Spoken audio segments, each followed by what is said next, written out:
Daba la impresión de que te miraba, y la forma de sus manos parecía como si hiciera esfuerzo por liberarse de ahí.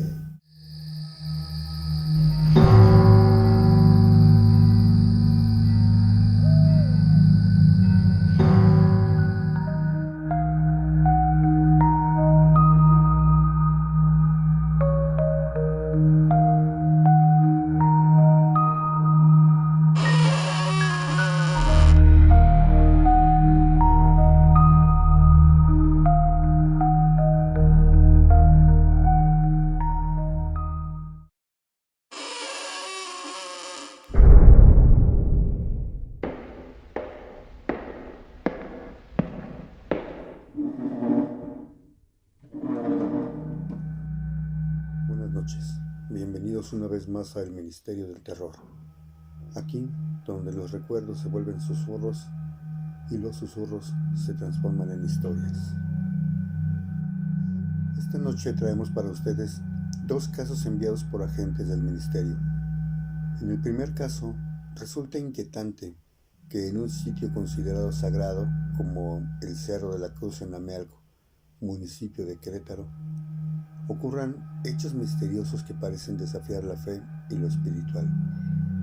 Y el segundo, un relato familiar, uno de esos que se cuentan generación tras generación, cuando la luz se va y solo queda el titilar del fuego y el sonido de los grillos allá afuera. Esto ocurrido en un pueblo cerca de Salamanca, Guanajuato. Sin más, comenzamos.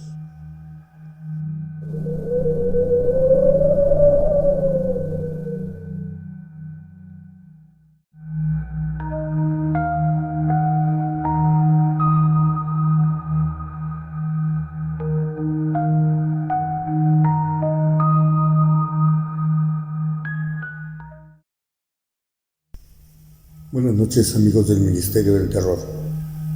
Soy Rubén y vivo en San Juan del Río, Querétaro. Soy fanático del senderismo, pero esto que voy a contarles sucedió en el Cerro de la Cruz en Amealco, un municipio muy bonito del estado de Querétaro y famoso por la fabricación de sus muñecas Lelé. No sé si esto que voy a contar fue real o simplemente nos sugestionamos, pero cada vez que paso por Amealco y miro hacia el Cerro de la Cruz, siento ese mismo escalofrío recorriéndome la espalda. Hace ya unos 3 años, mi novia Diana y yo decidimos conocer ese cerro con nuestros amigos, Luis y Mariela. Luis había ido antes, un par de años atrás, a hacer senderismo con su familia, y nos hablaba maravillas del lugar, que la vista era increíble, que se respiraba una paz distinta allá arriba. Así que un sábado por la tarde nos lanzamos los 4 sin imaginar que volveríamos tan distintos. Llegamos alrededor de las 2 de la tarde. Subir fue tranquilo, no había gente. Mientras avanzábamos, notamos algunos letreros con números marcando las secciones del recorrido. El aire olía a tierra mojada y a lo lejos se escuchaba algún ladrido. Descansábamos por momentos, reíamos, tomábamos fotos. El paisaje era fabuloso, todo parecía perfecto. Llegamos a una pequeña capilla, unos metros antes de alcanzar la cima, y de pronto algo cambió. Diana fue la primera en decirlo: oigan, ¿lo sienten raro aquí? Luis solo sonrió. Nada que ver, la otra vez estuve y no pasó nada, respondió intentando sonar tranquilo. La capilla estaba abierta, muy oscura, y sí daba cierto escalofrío. Luis tomó unas fotos y seguimos adelante. Había arreglos que indicaban que recientemente se había celebrado alguna festividad. Llegamos al sitio donde se alzaba una figura de la Virgen al pie de una cruz enorme, con un Cristo de metal que desde el primer momento nos inquietó. Daba la impresión de que te miraba, y la forma de sus manos parecía como si hiciera esfuerzo por liberarse de ahí. Lejos de sentir tranquilidad por ser un lugar de fe, nos invadió una incomodidad difícil de explicar. Tomé la foto que les comparto con esta historia. Queríamos irnos de ahí lo más pronto posible, aunque todavía faltaba llegar a otra cruz más adelante. Luis Dijo que no, que por ahora no alcanzábamos. Apenas nos daba tiempo de descansar, comer algo y regresar antes de que nos tomara la oscuridad arriba. Nos quedamos un rato en silencio viendo el paisaje. El sol comenzaba a esconderse y pintaba el cielo con esos tonos anaranjados que te hacen sentir paz, hasta que comenzó a oscurecer de verdad. Ya es momento de irnos, dijo Luis, sacando su lámpara. Yo hice lo mismo. Comenzamos a bajar. Escuchen, susurró Luis, señalando su oído y luego la capilla. Fue entonces cuando escuchamos lo que parecía ser un rezo, muy bajito. Una voz masculina, temblorosa, como si viniera desde dentro de la capilla. Pensamos que alguien más había subido, pero cuando Luis se asomó por la puerta, que estaba abierta, no había nadie. Solo una vela encendida, que juraría no estaba ahí cuando llegamos. Rápidamente rodeé la capilla, que no es más que un pequeño cuarto, para intentar sorprender a quien nos quisiera asustar, pero no había nadie. Diana se aferró a mi brazo. Vámonos, por favor. Esto no me gusta. Luis, algo incrédulo, quiso apagar la vela, pero en cuanto dio un paso dentro, el viento sopló más fuerte, erizándonos la piel. En la puerta se escuchó un golpe seco. Diana y Mariela gritaron por el susto. Luis, exclamó Mariela, corriendo hacia la puerta. Él estaba paralizado, solo se escuchaba su respiración agitada. De pronto, el sonido cambió. Ya no era solo él. Había alguien más, una voz ronca, vieja, susurrando algo que no alcanzábamos a entender. Algo así como un rezo en otro idioma o una súplica muy suave. Me acerqué con la linterna encendida para ver el interior. No había nadie. Luis, reacciona, le decía Mariela sacudiéndolo. Lo jalamos y lo sacamos casi a rastras. Estaba pálido, sin decir palabra. Entonces reaccionó. Vámonos deprisa, gritó. Entonces escuchamos algo que nos heló la sangre por completo. Una risa gutural burlona desde el fondo de ese cuarto. Bajamos el cerro casi corriendo, con la poca luz que quedaba. Llegamos al vehículo y partimos de inmediato. Esa noche, Luis nos contó lo que había pasado adentro. Dijo que cuando entró, escuchó la voz venir del fondo del cuarto y después del golpe, la sintió casi dentro de su cabeza. No entendía lo que decía, pero se percibía angustia. Estaba completamente paralizado. Escuchó a Mariela gritarle, vio la luz de mi linterna y notó que no había nadie, pero entonces, ¿de dónde provenía esa voz? Hasta que cambió por una risa burlona. Fue en ese momento que pudo reaccionar y pedirnos salir de ahí. Desde entonces, ninguno de nosotros ha vuelto. Luis dice que, de vez en cuando, sueña con ese Cristo que lo observa. Y aunque muchos suben a ese lugar para disfrutar de gratas experiencias, no sé si todos lo habrán hecho con los últimos rayos del sol, o quizás sin ellos.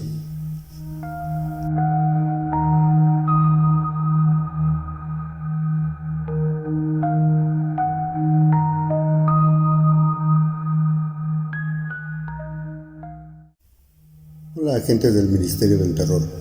Mi nombre es Raúl y hoy quiero compartirles una historia que mi abuelo nos contaba cada vez que se juntaba la familia por las noches. Él juraba que lo que vivió aquella vez fue su encuentro con la Llorona. Esto ocurrió cuando mi abuelo recién se había casado con mi abuela y el mayor de sus hijos, mi tío Miguel, todavía no cumplía un año. Era por allá de los años 40, en un pueblito cercano a Salamanca, en el estado de Guanajuato. En esos tiempos, el trabajo en el campo era la única forma de salir adelante, o de plano, emigrar a otra ciudad en busca de suerte, que fue lo que mis abuelos terminaron haciendo varios años después del suceso que voy a contarles.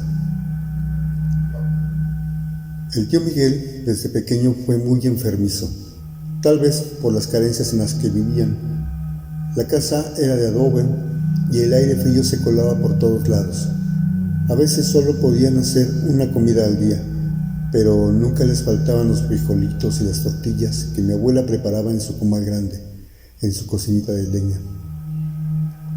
Una vez, después de llevar al tío Miguel al médico en Salamanca, que era el más cercano, tuvieron que comprar unos medicamentos, pero el dinero no les alcanzó para completar el tratamiento. Así que regresaron a casa mientras mi abuelo pensaba cómo conseguir más. Por la mañana, como todos los días, salió a trabajar al campo, con la preocupación de su hijo enfermo dándole vueltas en la cabeza. Y a partir de aquí voy a contarlo, tal como él lo narraba, en su voz pausada, firme, como cuando lo hacía antes de dormirse con su sombrero en la mano. Mi abuelo falleció en 2022, víctima de la pandemia, pero sus palabras aún resuenan en mi memoria. Una tarde de agosto, después de un día pesado en el campo, decidí caminar por el río que pasa cerca del pueblo.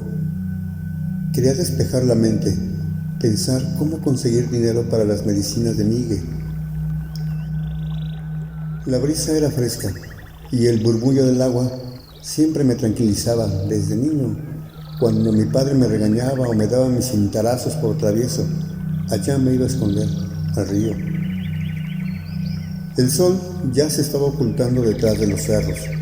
Me senté en el tronco de un árbol caído, como a 30 metros de la orilla, y ahí me quedé un buen rato.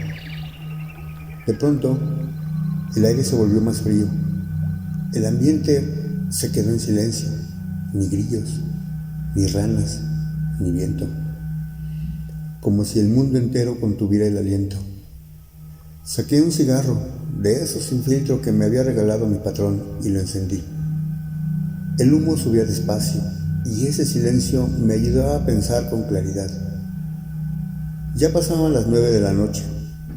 Había decidido vender los pocos animalitos que me quedaban para comprar las medicinas y tener algo para comer unos días, cuando de pronto lo escuché. Un lamento suave, casi un susurro. Al principio pensé que era el viento. Luego, tal vez un perro, pero no. Aquel sonido era humano, era dolor. Y entonces se escuchó con toda claridad.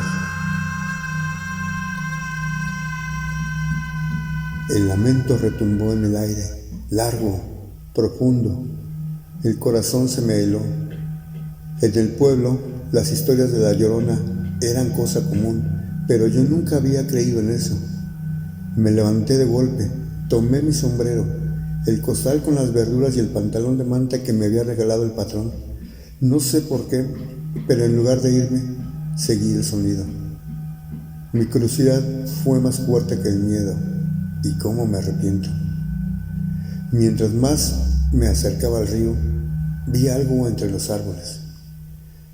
Una figura blanca, delgada, flotando a unos metros del suelo. Era una mujer, de cabello largo y oscuro. Su vestido blanco ondeaba con el viento, como si no tocara la tierra. Me quedé paralizado. No sabía si avanzar o correr. El lamento volvió a sonar, más fuerte, más triste, y en ese momento me invadió el terror. Recordé las palabras de mi abuela, que siempre rezaba y se encerraba antes de que cayera el sol. No te acerques al río de noche, hijo.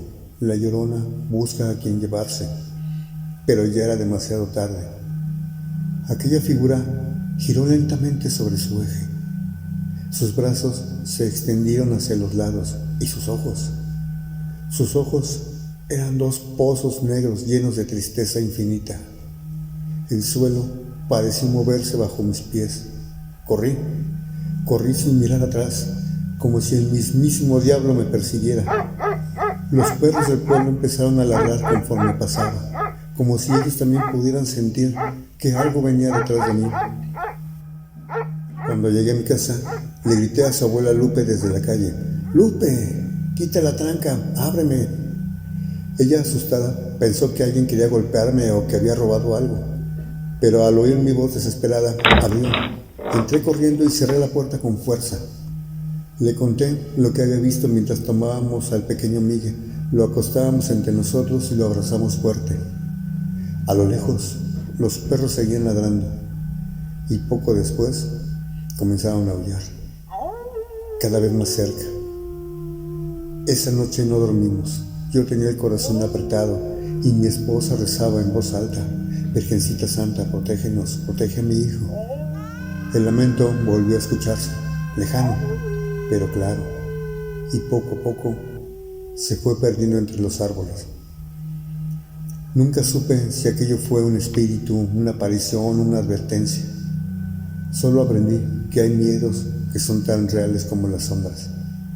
Y aunque no volví a vivir nada de ese tipo en ese lugar, los vecinos platican que algunas personas que llegaban por la noche la vieron por algunos de los senderos que llevan al pueblo, flotando a más de 1 metro del piso, con los brazos extendidos, con los ojos vacíos, perdiéndose entre los árboles o detenida a la mitad de un sendero, obligándolos a regresar por donde venían.